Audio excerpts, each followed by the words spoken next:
Section 199A is now permanent. What agency owners must do to pay less tax in 2026. If you own a marketing or PR agency and you're not maximizing Section 199A, you could be overpaying taxes by tens of thousands of dollars every year. And now that it's permanent, the stakes have got even higher. Hi, I'm Craig Cody. I'm a CPA, and I work exclusively with marketing and PR agency owners doing between $1 million and $10 million in agency gross income. Today, I'm going to break down what the permanent Section 199A deduction really means and how to actually use it to keep more of what you make. Most agency owners don't realize how valuable this is. Section 199A allows you to deduct up to 20% of your qualified business income. It's not a loophole, it's not aggressive, it's the law. But the problem is many agencies either think they don't qualify when they should or qualify but don't optimize it. Why?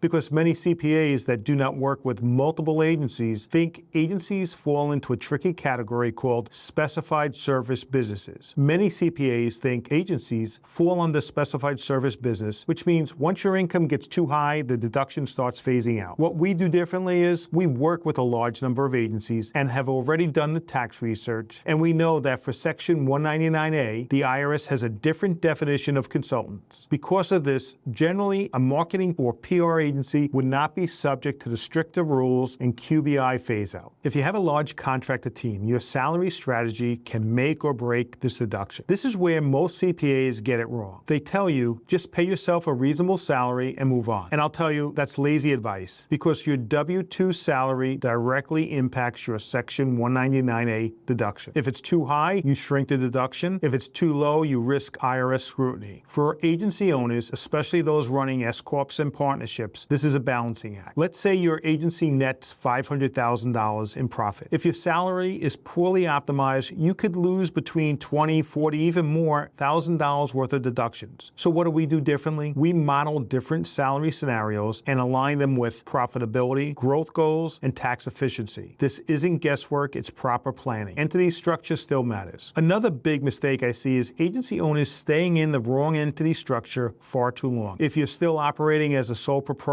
or a partnership, you may be leaving money on the table. Why? Because S-corps allow you to control how income is split, optimize payroll versus distributions, and directly influence your Section 199A outcome. But here's the nuance. Just being an S-corp is not enough. It has to be structured and maintained correctly. Otherwise, you're just adding complexity without the benefit. Planning, timing is everything. Here's the biggest misconception. Most agency owners think tax strategy happens in March or April, and that's already too late. Section 199A is a year-round planning opportunity. We're looking at things like timing of income and expenses, retirement contributions, hiring decisions, bonus structures. All of these impact your final deduction. If you wait until year-end, you've already lost most of your leverage. Quick question here. Do you actually know how much you saved last year from Section 199A? Feel free to drop a comment, yes or no. I'm curious how many of you actually know whether you got the benefit or not. Section 199A is now permanent. This is a long-term strategy. Your salary structure can directly impact your deduction. Entity setup matters more than most CPAs explain, and timing is everything. This has to be proactive. This is one of the biggest opportunities agency owners have